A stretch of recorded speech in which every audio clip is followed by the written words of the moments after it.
नमस्कार दोस्तों, आज के इस वीडियो में हम डिस्कस करेंगे मंत्री परिषद के बारे में कि मंत्री परिषद होती क्या है और मंत्री परिषद का चयन किस प्रकार से किया जाता है। तो मंत्री परिषद सामूहिक रूप से लोकसभा के लिए उत्तरदायी होती है। किसके लिए उत्तरदायी होती है?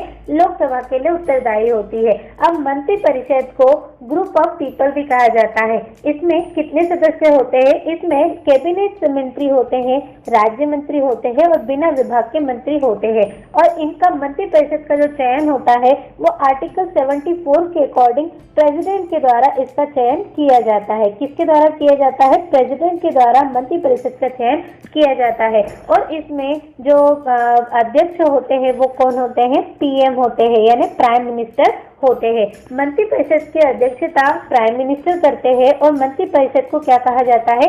सरकार कहा जाता है, जो लोकसभा के लिए क्या होते हैं? उत्तरदायी होते हैं। अब सेकंड हम लोग पढ़ेंगे अविश्वास प्रस्ताव क्या होता है। तो अविश्वास प्रस्ताव को जानने के लिए सबसे पहले अविश्वास प्रस्ताव जो है वो आर्टिकल 118 से लिया गया है। कहाँ से कितने आर्टिकल से लिया गया है? हमारे संविधान के 118 आर्टिकल से लिया गया है।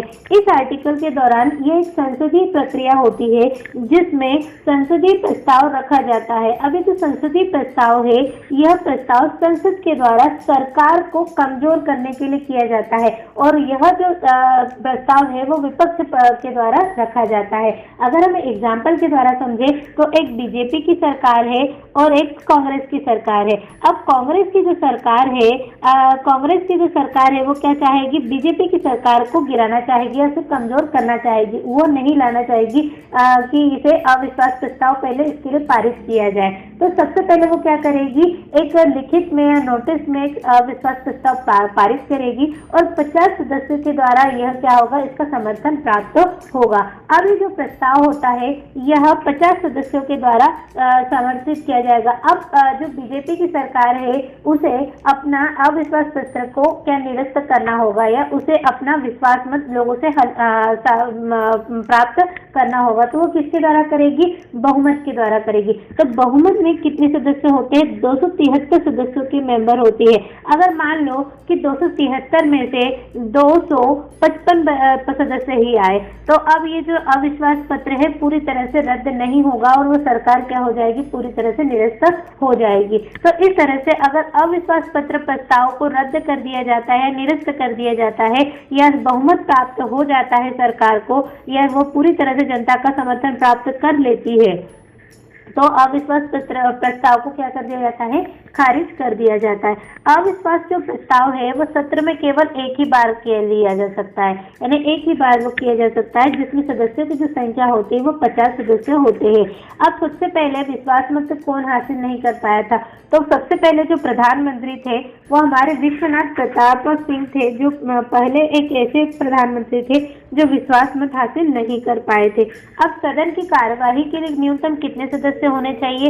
1 सहित 10 सदस्य होने चाहिए होते हैं। अभी 15वीं लोकसभा के जो सदस्य थे उसमें कितने सदस्य? तो 543 सदस्य थे। अब अगर हम पूछा जाए कि पहले लोकसभा के अध्यक्ष कौन थे, तो पहले लोकसभा के अध्यक्ष थे जीवी मावलंकर थे। अब वर्तमान में हमारी कौन है? सुमित्रा महाजन है। संसद के सत्र की जो दिनचर्या होती है वो 2 भागों में बटी हुई होती है।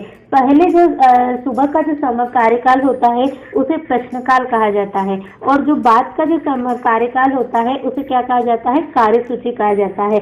अब शून्यकाल वो जो समय होता है जो प्रश्नकाल और जो कार्यसूची के जो बीच का जो थोड़ा समय बचा वो होता है उसे क्या कहा जाता है? शून्यकाल कहा जाता है। इसके बाद हम डिस्कस करेंगे राज्यसभा के बारे में कि राज्यसभा क्या होती है। तो राज्यसभा का जो सदन होता है उसे उच्च सदन कहा जाता है। राज्यसभा में सदस्यों की जो अधिकतम संख्या कितनी होती है? 250 होती है और वर्तमान में कितनी है? 245 सदस्य हमारी राज्यसभा में होते हैं। राज्यसभा के सदस्यों की नियुक्ति कौन करता है? तो राज्यसभा के सदस्यों की नियुक्ति करते हैं राज्य विधान सभा के सदस्य करते हैं। कौन करते हैं?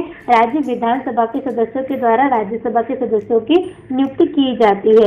प्रत्येक 2 वर्षों में 1/3 जो सदस्य होते हैं वो सेवानिवृत्त हो जाते हैं राज्यसभा में से।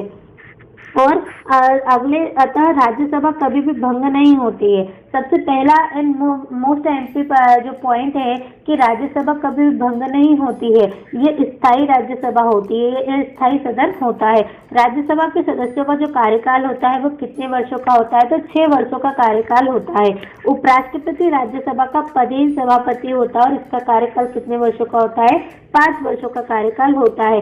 अब योग्यता क्या क्या होनी चाहिए राज्यसभा का सदस्य होने के लिए? सबसे पहले तो वो भारत का नागरिक होना चाहिए, किसी भी तरह से बैंक रफ्त नहीं होना चाहिए या काला बाजारी में उसका कोई भी प्रॉफिट नहीं होना चाहिए, किसी भी तरह की कानूनी कार्यवाही उस पर नहीं होनी चाहिए। न्यूनतम आयु उसकी कितनी होनी चाहिए, 30 वर्ष होनी चाहिए।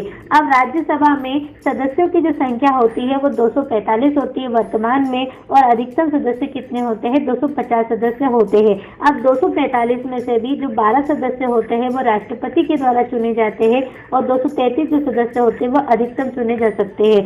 अब 233 में से भी कितने सदस्य राज्यों से चुने जाते हैं, 229 सदस्य राज्यों से चुने जाते हैं और 4 केंद्र शासित प्रदेशों से चुने जाते हैं। आई होप आपको ये वीडियो अच्छा लगा हो। यदि आपको ये वीडियो अच्छा लगा हो तो इस वीडियो को लाइक शेयर एंड सब्सक्राइब करना ना भूलिएगा। यदि आप इस वीडियो को लाइक शेयर एंड सब्सक्राइब करते हैं तो आगे की वीडियो बनाने में मुझे भी मोटिवेशन मिलेगा। Thank you very much for watching this video.